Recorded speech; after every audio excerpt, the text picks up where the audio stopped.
Imagine your sister gets so mad because you announced that you're pregnant and she's saying that's taking the spotlight away from her. Yeah, it's super weird behavior and it's not even something that I meant to do. And what led to her spiking my drink with peanuts that I'm deeply allergic to, it ended me in the hospital, and you won't believe what happened when I confront her. So my sister did something pretty crazy. She accused me of faking my pregnancy to steal her spotlight at her wedding, and my mom actually agrees with her. Reception is in 2 days. Do I even go? The day I was born, my parents were expecting a boy. They'd had their perfect daughter, Harper, the golden girl, the sparkling show pony of our suburban family circus, so when I arrived, a second daughter instead of the son they had mentally painted a nursery for? Yeah, you could say that was quite a disappointment. They didn't treat me badly growing up, but it was always clear I was the bonus round, not the prize. They said that I was strong, that I didn't need as much, that Harper, she's delicate, emotional, and needed more care. If I scraped my knee so hard the blood soaked my socks, it was toughen up, you'll be fine. And if Harper even twitched near a rough patch of pavement, sirens, band-aids, tears, hugs, ice cream, a family press conference. She was the porcelain doll. I was the rubber chew toy. It's been like that forever. Every birthday of mine, Harper had to accidentally cut the cake. If I drew something decent and actually got praise from a teacher, somehow a glass of water would spill on it. And wouldn't you know, she'd whip out her average crayon chicken scratch like it was some Picasso painting, demanding our parents to show it off. They always did, of course. Of course they did. One time I got a new school uniform. Fit like a glove and looked sharp. The next morning Harper needed one too because hers was too tight. Literally just got a new one 2 weeks ago, and it would be unfair if I had one and she didn't. They ordered it that evening. Mine didn't even have the tags off of it yet. Well, spotlight, I never had it. I was a background prop, and for a long time that was okay. I didn't want it. I preferred being invisible over being dragged through Harper's drama tornado. I stayed quiet and built my own life, married my husband Eli in a quiet little courthouse wedding, no bells, no drama, no fireworks, just us. That's right. Meanwhile, Harper had been planning her wedding for 2 years like it was the royal ceremony part 2. And then it happened. After years of trying and crying and praying, Eli and I found out that I was pregnant. 2 weeks before Harper's wedding, we were over the moon, but we did not say a word. Not even to our closest friends, not even to our parents. We didn't want to take anything away from Harper's big show.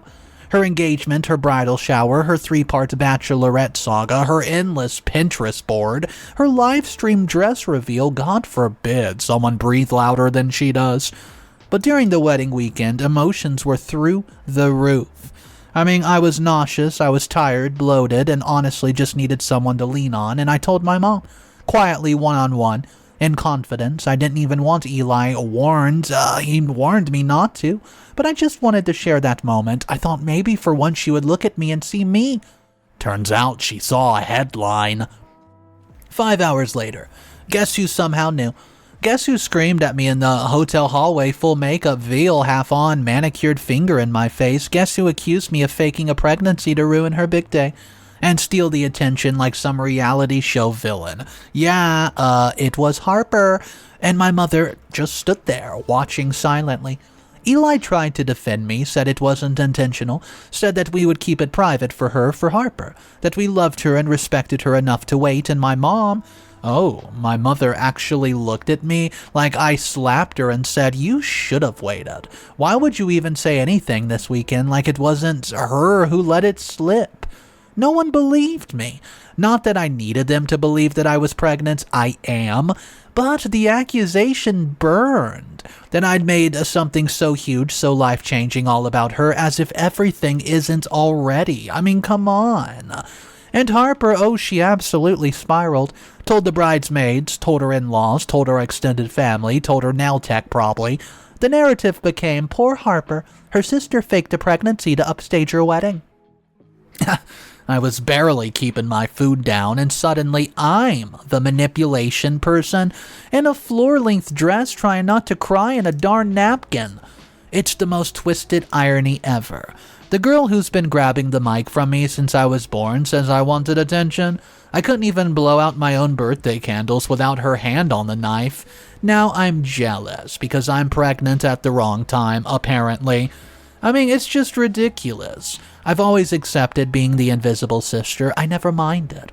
I never wanted to be the one in glitter heels and spotlight tears, but this time this was mine. My little sliver of joy, a quiet miracle, and she just peed all over it with the confetti and crocodile tears. My father said nothing, classic Darren.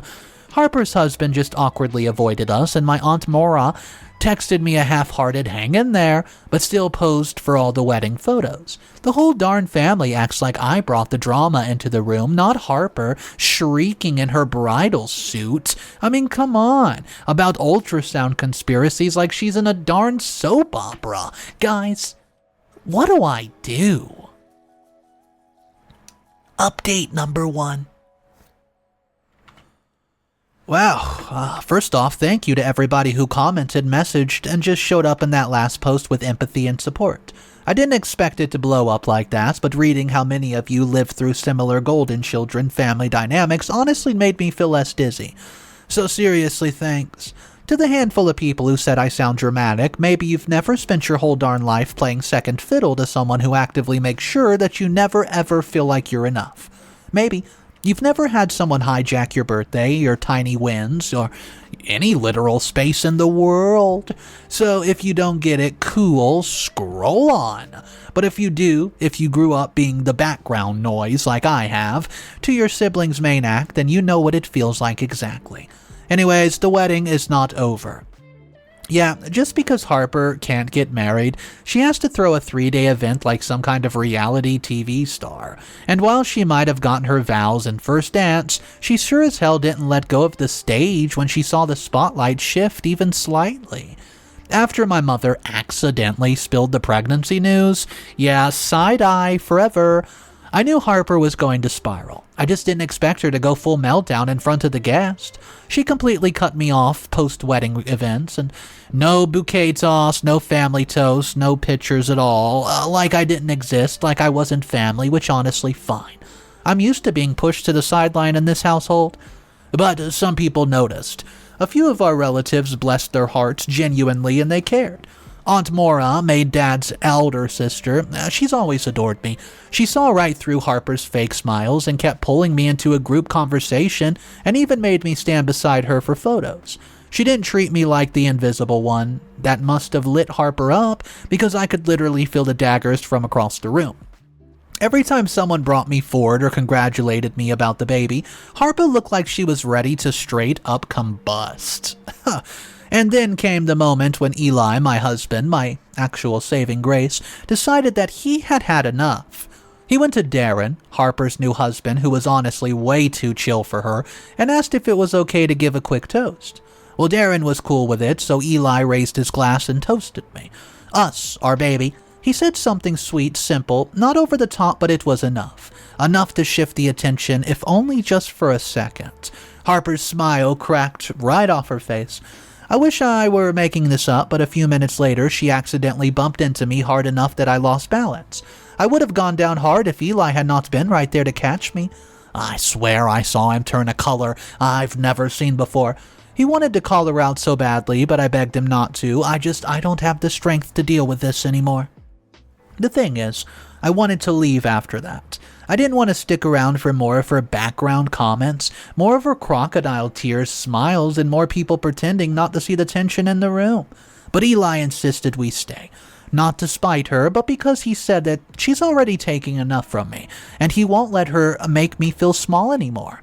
And I know his heart's in the right places, but gosh, I'm just so tired. Update number 2. I'm posting this from a darn hospital bed because my sister almost took me out and my unborn baby at her wedding reception. No fluff, no soft lead-in, just facts. I'm in a hospital bed right this second, typing this while my arms are hooked up to some IV machine and monitors keep beeping around me like a sci-fi movie. Oh man, my baby barely made it. And the one who did this to me was my own sister. Harper, I knew showing up to a reception party wasn't going to be a walk in the park. Eli was already getting under her skin just by existing, and every time he placed a hand on my bump, she would clench her jaw like she was chewing gravel. And then there was Aunt Moria, MVP of the whole circus. That woman made sure every guest at the darn party knew that I was pregnant, loudly, proudly, gleefully. If you didn't know that I was having a baby before you walked in, you darn well know now.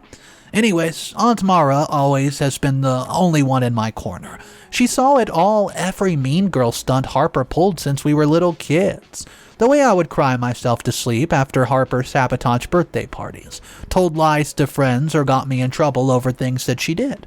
Aunt Moria tried for years to get my parents to pull their heads out of their butts, but nothing worked. Not back then, not now, and Lena and Raymond's sight, their golden child, could absolutely do no wrong.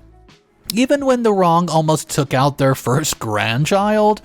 So yeah, there I was, 2.5 weeks pregnant, trying not to trip over the foot like last time. But Aunt Moria, she made sure that I had my moment. She told me that I had the glow, the real bridal glow. She wasn't even subtle, said it out loud with Harper standing 3 feet away, and Harper smiled, and I swear, the way that she smiled, her eyes were straight up murder. I knew that she would come for me. I knew something was brewing behind that forced smile. I just didn't think that it would come from my baby. Fast forward a few hours, we're at the reception. Everyone's dancing, everybody's engaging in talks, taking photos, enjoying food, and Eli keeps sticking by me, making sure that I sit where I need to, drink water, and avoid the crowd. He's literally doing his best to keep me safe in enemy territory. Then Harper pulls a move from her Oscar-worthy fake playbook. She walks up all sweetness and light, saying she's sorry for how she reacted to my pregnancy news, says she wants to be an amazing auntie and all of that casual BS. She hugs me, brings me snacks, keeps brushing invisible lint off my dress, touchy, too touchy. Red flag, right? But I kept it civil. I nodded, smiled a bit, and thought maybe we were burying the hatchet, though knowing Harper, she would use it later to stab me in the back. Eli stepped in for a couple dances to save me from her clutches, and I was grateful for the breather, but after that I started feeling weird. Not terrible, just kind of hot and thirsty and weirdly distant. I told Eli I'd grab some water and be right back, and I just wanted 5 minutes of peace and quiet, and that's when she put it in again, like a darn vulture. Harper popped up beside me like she had not been trailing me all night, said I looked pale, said she had something better than water, a refreshing little mocktail from the special batch. I said no, I'm fine, but she shoved the glass in my hand with that same creepy cheerleader grin, the kind that's all teeth and no warmth. I should have trusted my guts. I should have just poured it into a plant, but I was tired and emotional. I was drained and stupidly trying to believe maybe she was just trying to make amends. But guys, I drank it. Update number 3. I'm sitting in my living room right now, finally out of the hospital, my unborn still holding on, thank goodness, and Eli cutting up apples like they're Harper's face. And all I can think now is how the actual hell did we get here? Like, how do you survive a whole attempt on your life from your own family and still end up the villain of the story? So get this. 5 days ago, I was ready to burn the whole house down. First of all, Harper did not even try to check up on me, but her newly wedded husband had the decency to check up. But on the next day, she finally came to me with a get-well-soon card. Harper looked me dead in the eyes in that stupid hospital room, curled lashes, fake sympathy, her little crocodile tears about how she'd never do something like that, like this, like girls say that. The moment I called her out to her face, the girl backflipped faster than an Olympic gymnast. Didn't even try to hide the panic, she just pulled out the oldest playbook she had. Deny, deflect, and let mommy and daddy handle the mess, and oh boy, they did. Lena and Raymond, who were already standing there full of fake concern, holding my hand, pretending like they were some worried parents, and not the same people who've let Harper walk all over me since we were toddlers. The moment I said I knew it was her, the air in the room changed. And I'm not even being dramatic, my life was on the line, my unborn child's life, and all they could say was she's the bride, she was busy, don't ruin her special day. Oh, yeah, because apparently Harper's wedding was more important than me not passing away. They begged me not to press charges based on wrong assumptions, not to make a scene, not to ruin Harper's honeymoon vibe. Told me it was probably a mix-up, maybe the bartender messed up the drink, maybe I grabbed the wrong glass, like I'm just out here casually sipping murder. Nah, I knew it. Deep in my gut, that drink. It was made from me and only me. That's why Harper handed it to me. She stood there, watched me sip it, and smiled like she wanted me to be gone, not only from her wedding, but from the world at once. I saw the glint, I felt that chill, but I also knew none of this would stick without proof. My words mean nothing to them. I've learned that the hard way would be happening over and over and over again. Well, I kept calm. Let Eli handle the fireworks while I make the first move. Eli asked the hospital to run ingredients in a toxicology report. Took a few days and today we got them, and oh man, peanuts. The one thing I've been allergic to since childhood, the one thing everyone in my family knows about, Harper included, who once tossed my PB&J lunch in the middle school and said I was being extra because I'm having an allergic reaction. And even now, even with the report in my hand, the only thing running through my head is still, it doesn't prove it was her, but darn it, we both know it was. She knew what she was doing. She did. I'm telling you, she knew all of it, and there were so many chances to back off to just enjoy her wedding, but oh no, I got too much attention, and God forbid I outshine the Harper show. This isn't over. Not by a long shot. Harper's reign as the golden child ends now. And if my parents want to go down with her, well, you know what? Let 'em. Update number 4. This is going to be a few months later. I went MIA. I'm back. Now I'm 5 months pregnant. Armed with all the proof and ready to burn the lies down at Thanksgiving. Yes, I've been quiet, but not because I moved on or I've forgiven, but because every dang time I thought I had Harper cornered, she slipped out like a otter. 1 second, I'm ready to scream the truth. Next second, she flipped the script like she's the victim, and our parents eating it up like gospel. According to them, I was being jealous, bitter, hormonal, and projecting negativity onto Harper's happy newly led life. Like, almost dying at your sister's wedding is just a minor tiff you get over with a group hug and a Hallmark card. Every time I tried to stand up for myself, they shut me down with some version of think of the baby. He's listening to everything, or family comes first. Oh, and Eli was fuming. The man was ready to call lawyers, set the world on fire, and throw Harper into a cell himself. But he respected my call to wait, because yeah, I needed more than rage. I needed proof, and then we got it. One evening, Eli suddenly walked up to me with a bulb, sparking with an idea in his head about how we had not checked the surveillance footage from the reception venue. It'd been too messed up to even think about that angle, but he was on it. Turns out it wasn't even hard to get. Within 48 hours, we had it in our hand, and just like that, it all clicked into place. There she was, Harper, in her little overpriced gown with that fake smile that she was leaning over the bar, clearly instructing the bartender about a special drink. She even looked around like she was doing something shady before she walked to me and handed me the glass herself. And guess what? That's exactly when Darren, Harper's husband, knocked on our door with some Thanksgiving invite in one hand. Instead, he got hit with a cold, as, you know what, play-by-play from Eli, and a front row seat to the surveillance footage. Darren did not scream and did not get defensive. He just stood there like the floor had vanished underneath him. Then he admitted quietly that he heard Harper say some sick crap before. Something about getting Avery out of the way. He didn't think that she meant it literally. Turns out Darren's been catching on to her crap too. The way she talks down to his sister, the way every situation somehow becomes about her, even if she wasn't involved. He said he was already rethinking things, but this was the final nail. If she could do it to her own blood, what's stopping her from doing it to someone else in the family? Well, I don't go public. No, not yet. Instead, I told Darren to do one thing for me, to let me handle the gift hampers that they were going to give the guest at the party. He hesitated, but he eventually agreed. So I got the hamper ready, and the card, I printed a QR code. And when the guest would scan it, they would see everything, the hospital records, the timeline of what happened that night, the photos of me in the ER with wires hooked up to my belly, and the still from the footage of Harper at the bar. I made sure the hamper basket was for each one coming to the party. One for every single family member. Final updates. Merry Christmas. Hey, so here it is. The update everybody's been waiting on. It's been 4 weeks since Thanksgiving, and let me tell you, it was absolutely biblical. First off, Harper hosted the big Turkey Day bash. She went full-on Martha Stewart meets main character syndrome, and the whole family was there. Our parents' business, friends, extended relatives, even Harper's new in-laws. It was loud, extravagant, and of course 100% about her.